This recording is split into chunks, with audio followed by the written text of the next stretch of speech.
Welcome, everybody, to our webinar, SEO and Reviews in the Age of AI.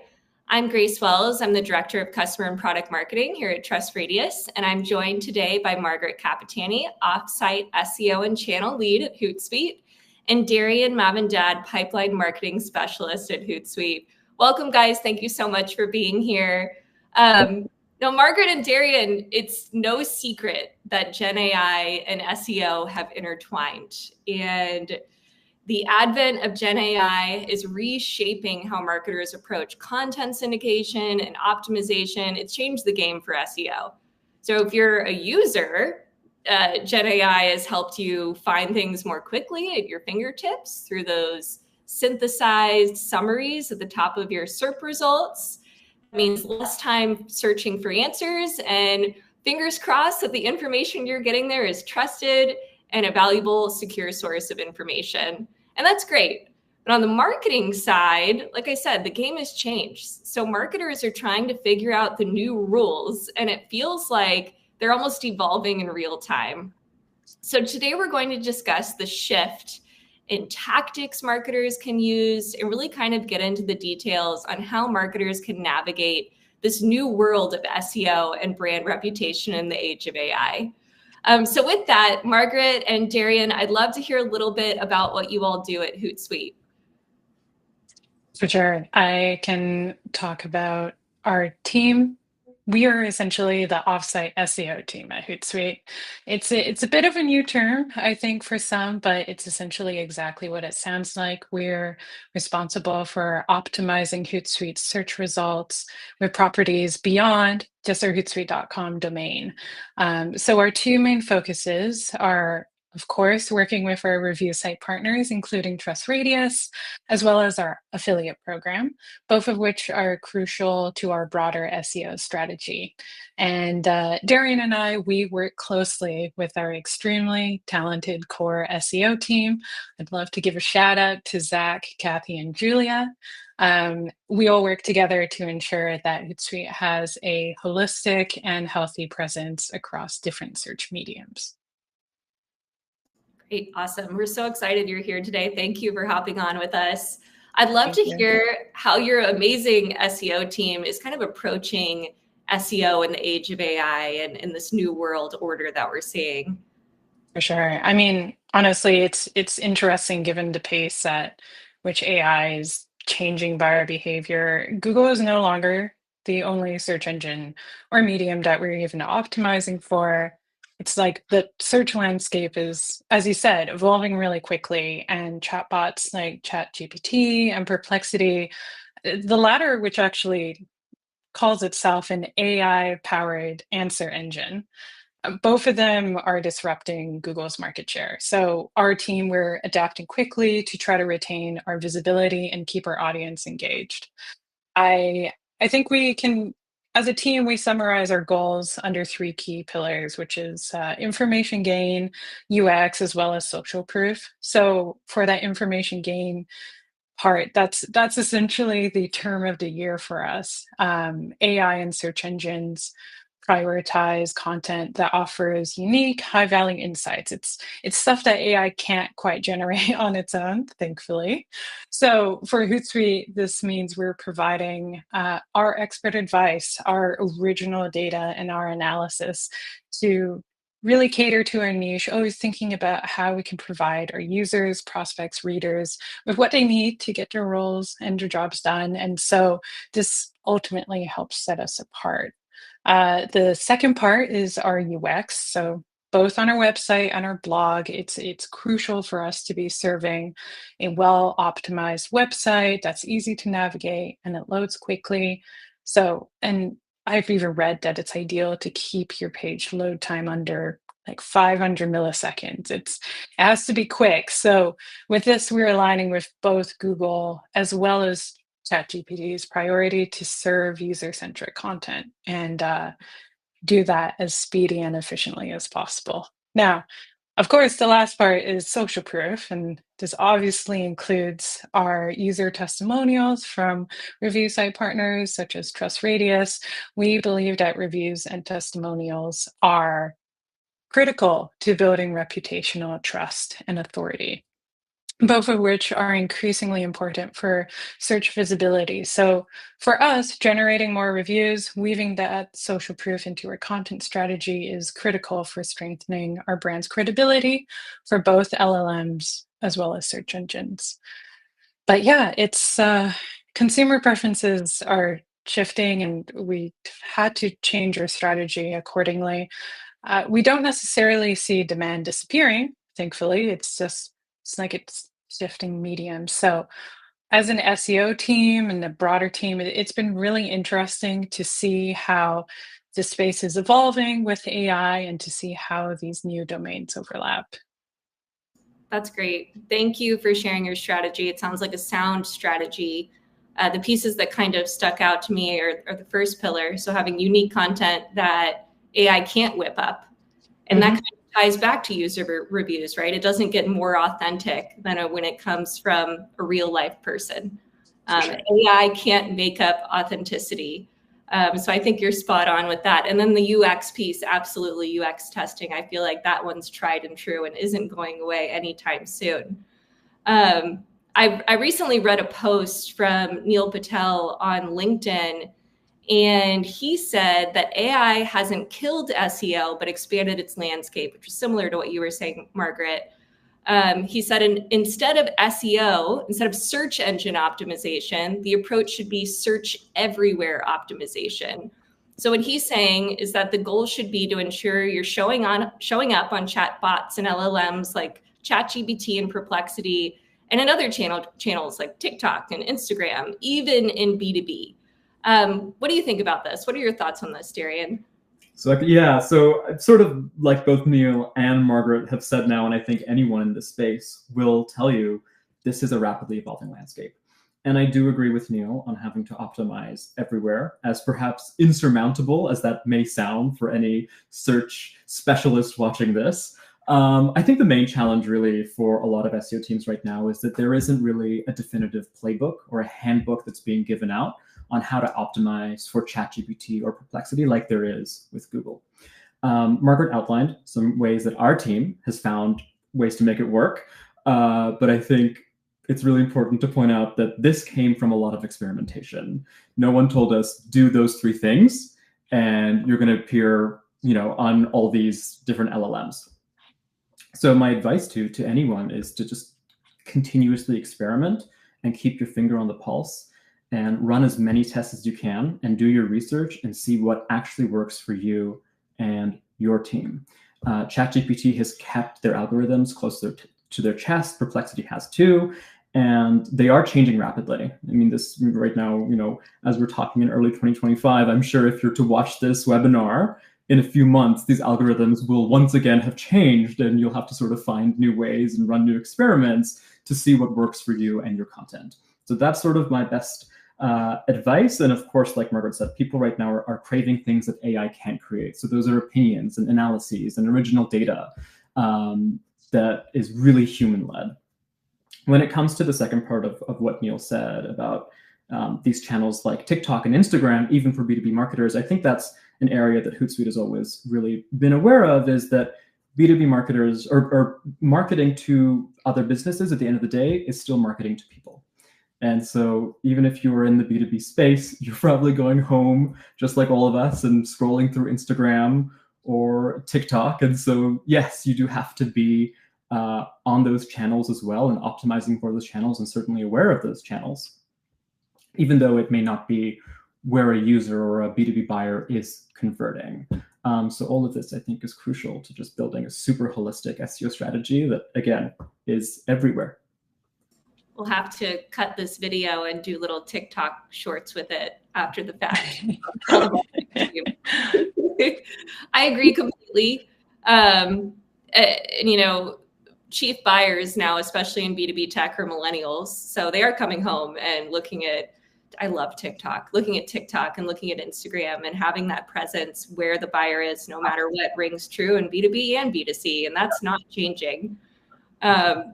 One interesting trend that's arising more and more now is voice search. With this more kind of natural conversational tone being used in querying, when you hold up your phone and say, hey, Google, hey, ChatGPT, here's my question. How are you approaching that from an SEO perspective? Yeah, I mean, I think for us, we don't really fixate so much on a voice search because ultimately it's getting transcribed and it's getting sent to ChatGPT and Perplexity. But the way that voice search has enabled us to just engage with these chatbots so much easier, it's also highlighting that there's this shift where previously we would maybe engage with Google in shorthand, using keywords, and now we're asking them questions similar to how we would with a friend or a colleague. And so that's really interesting. We're shifting away from keywords to fuller queries. We're adding so much more context. For our team, understanding that change in buyer behavior is asking ourselves, like, what are full sentence prompts that our potential buyers or our users would ask? And honestly, there's so many new iterations when you go down that train of thought. So it's really interesting. Unfortunately, we're at this awkward stage where I feel like there isn't a lot of transparency for brands yet. It's really up to you to just sort of think about it and put yourself in your user's shoes. But I think what's really interesting to follow is how Perplexity is starting to work uh, with what you and I would probably consider traditional news publishers through their Perplexity Publisher Program. There's a lot of alliteration there. These are paid partnerships where Perplexity will share interactions where a publisher's content is getting referenced, for example. And publishers in this program will receive data analytics to help track trends and to understand their content performance as long as they remain in the program. So needless to say, I'm really curious for how that program will grow. Yeah, it unlocks a new world for affiliate advertising, display advertising. Do you think, Margaret, that that's something Perplexity will end up offering someday?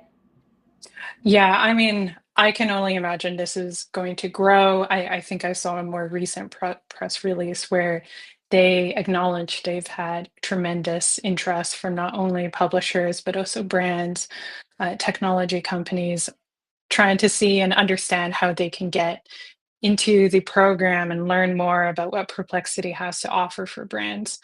And I think not only Perplexity, potentially Perplexity competitors will also start advertising, offering paid advertising, because I ultimately need to get revenue from both sides of the house. And while it's still in beta, this idea of having paid ads inserted into the answer engine conversations, it's really intriguing. And I think it's how brands are going to start expanding their visibility.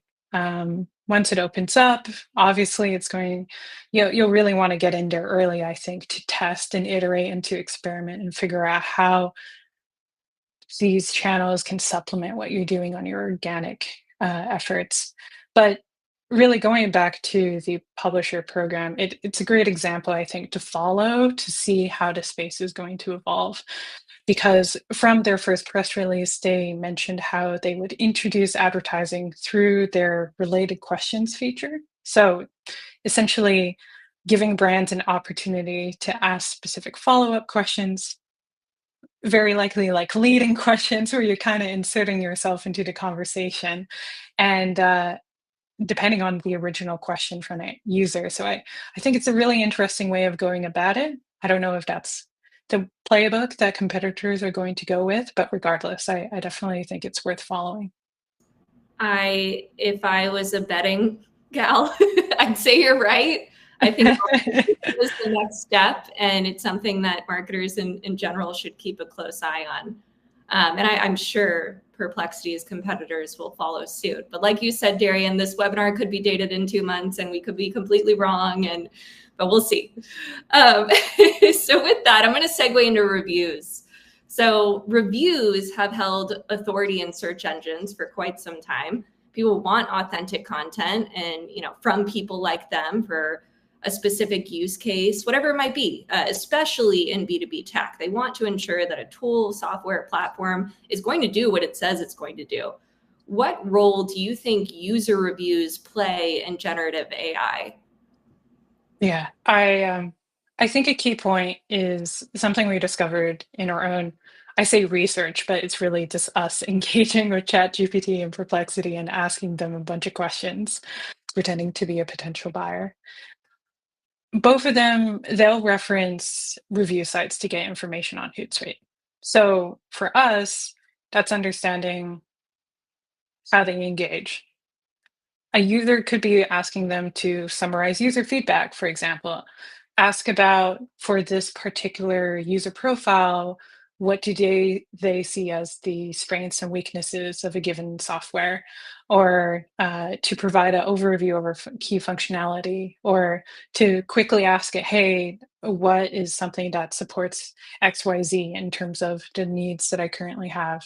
So for us, it's really important to not only make sure we're getting new reviews across different review sites because they're all sort of taken up together, and this includes Trust Radius, but also to make sure that those are recent reviews that incorporate keywords and updated functionality that we've released, as well as making sure that we're managing our profile and our product descriptions such that when users are asking and review sites are getting incorporated as sources, the information that's being presented is correct and up to date. Yeah, it makes total sense. And I absolutely love that you went to each of the chat bots and asked, hey, what do you think about Hootsuite? Would you recommend Hootsuite? And use that as part of your strategy and research to inform, what types of content should we create? What types of keywords should we go after? Right in front of us. So to that point, Darian, I'm curious, how are you tailoring your review generation strategy to meet some of these SEO goals?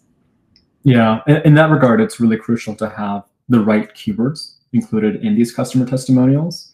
And so all credit where credit's due. That's what we love about the depth and the length of Trust Radius reviews, that we make sure that we bring those reviews back to our site, and not just the reviews, but also the awards that Trust Radius brings, all the sort of social proof that Trust Radius offers. We want to make sure that we're bringing that back to our website because it really does help us get those important keywords in a really organic way onto our site. And so in terms of review gen strategy, the most important thing is having up-to-date information here. So making sure that you're getting new reviews constantly and consistently, so that when these chatbots like ChatGPT and even Google and Perplexity, they're looking at your site and they're pulling these reviews, they're pulling in reviews that speak to your product accurately at this point in time. Agreed. And I have to do my just tiny Trust Radius plug. But one thing that we tout ourselves about, and you mentioned it, is the length of our reviews and how in-depth they are. And on average, our reviews are about 4 times longer than our named competitors. And when you think about that from an SEO perspective, there's obvious benefits in terms of being more discoverable. There's more keywords, there's more use cases on the record, which is incredible. And then on the marketing side, being able to pull those sound bites and use them in digital advertising and one-pagers.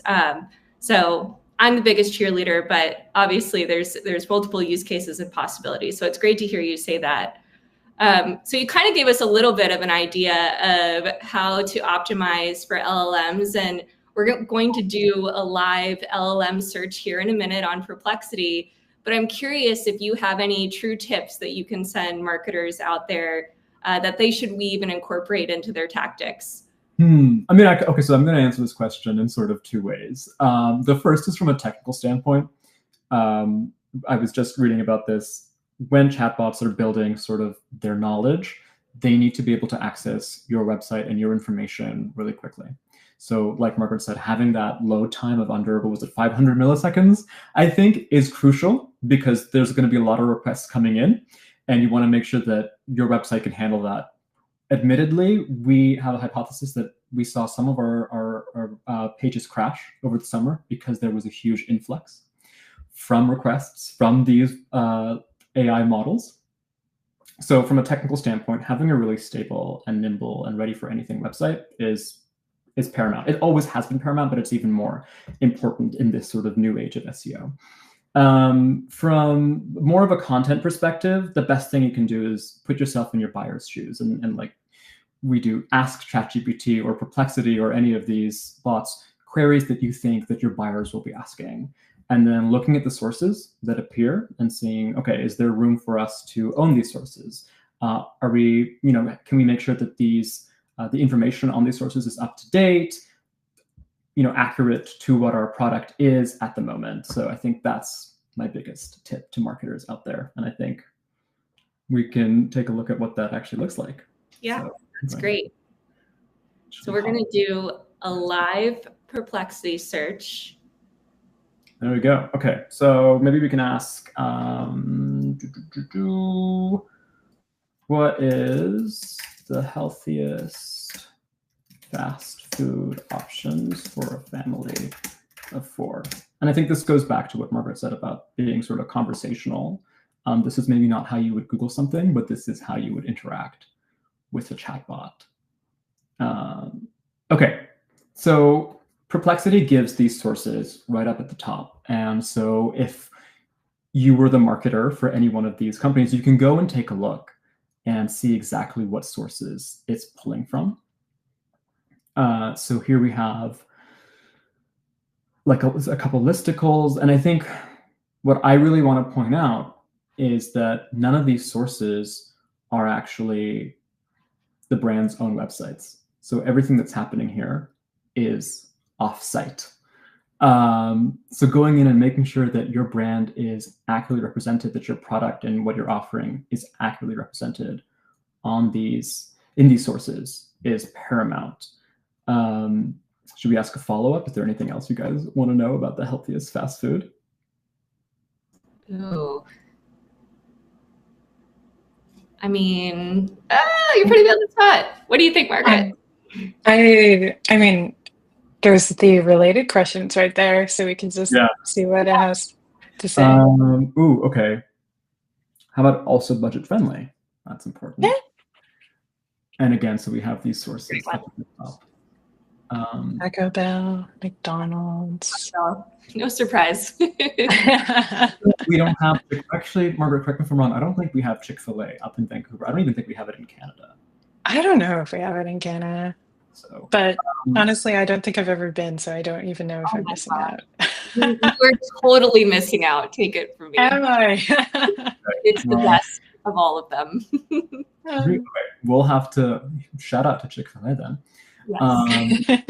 What I also want to point out is this Reddit. So that goes back to what Margaret was saying about, these AI bots are looking for human-generated content first and foremost. So Reddit is a great example of something that is like a review or like a review site in a way that it is based sort of on opinion and real human testimonial. So that just goes to show that that is paramount, and having those human voices talking about your product and your company is super important.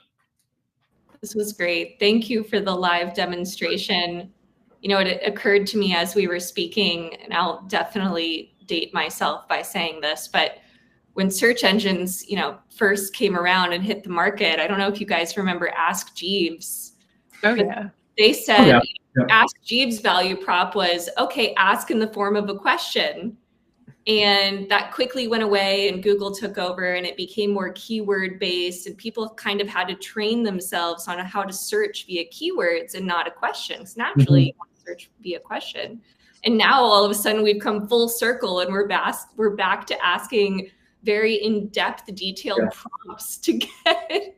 It's so funny that you say that. I hope he's not going to get offended by me sharing this. When I was growing up, my dad, he was a big Ask Jeeves user. So when the world sort of switched over to Google, he still talks to Google as if it's Ask Jeeves. So he still puts full sort of conversational queries into Google. He refuses to use like the drop down bar to select the search the closest. And so I always used to make fun of him. But it turns out that that's right where we're sort of moving back into, are these sort of conversational questions again from ChatGPT and Perplexity.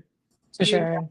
Your dad will be right at home. Exactly. Oh, he's going to be like a pro user at this point. He's had years of experience. Now it's the Google generation that I think is going to look dated with how we talk to Yeah.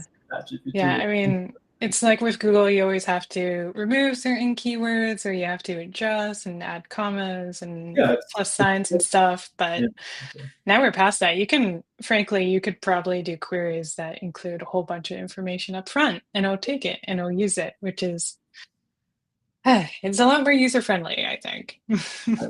Yep. I forgot about the Boolean search with the plus signs Yes. back. Yes. I forgot about that. It's always changing. Okay, so to that point, to bring us back, Margaret, what do you think in particular for brands that are really trying to improve their overall reputation and LLMs? What are your thoughts? What are your tips? What do you suggest that they should do?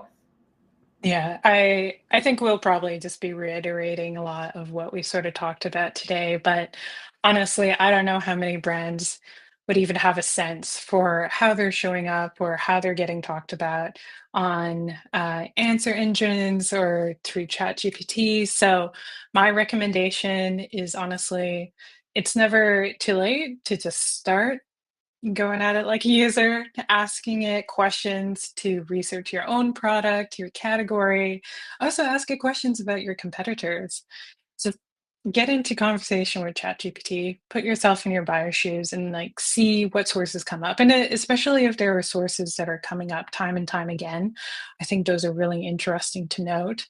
And then also thinking about, for example, what content do your users want to see? So for our buyers, potentially, in addition to thinking about like what software they want to use, they're also asking it questions about how they can really optimize their program or be more efficient at, say, being a social media manager or looking into trends or etc. So for that, that's where our team is thinking about what is the content that's showing up. Hopefully, it's the Hootsuite blog. Hopefully, it's areas where we've provided our expertise and content because it's great, but also because that means that we're sort of showing up where our users are in terms of asking their questions to get their jobs done. And yeah, it's thinking about what are the queries that our users would be asking.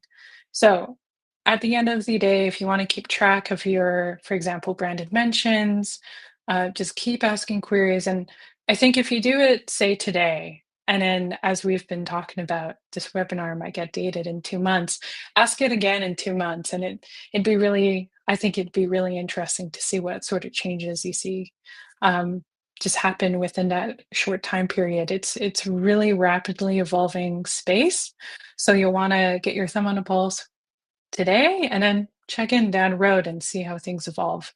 But regardless, look out for sources that show up. Think about what content your users want to see. Make sure you're researching yourself and competitors. And I think that will give you a good idea for how you can position yourself. That's great. Thank you. Thank you both so much for being here. It was so much fun chatting with you and having this webinar, having our prep calls, learning about what you're doing at Hootsuite. I'll need both of your addresses so I can somehow send you a Chick-fil-A sandwich. I hope you have fast shipping. A hot sandwich. With that, I hope all of you enjoyed listening in on this webinar. This is a webinar series. Our next one will be on March 6th. Of course, my dog goes crazy. On March 6th at 12 p.m., we're doing a demand gen focus, and we have leaders from Planful and KnowBe4 joining us to talk about intent data and specifically how B2B marketers can kind of navigate all the various intent sources out on the market and really get their BDR teams bought in and driving pipeline. Thank you guys again for being here. Register for the next one in the chat. Have a great rest of the week. And thank you so much, Margaret and Darian. Good to see you. See you next time. Likewise. Thank you, guys. It was a pleasure. Bye. Bye.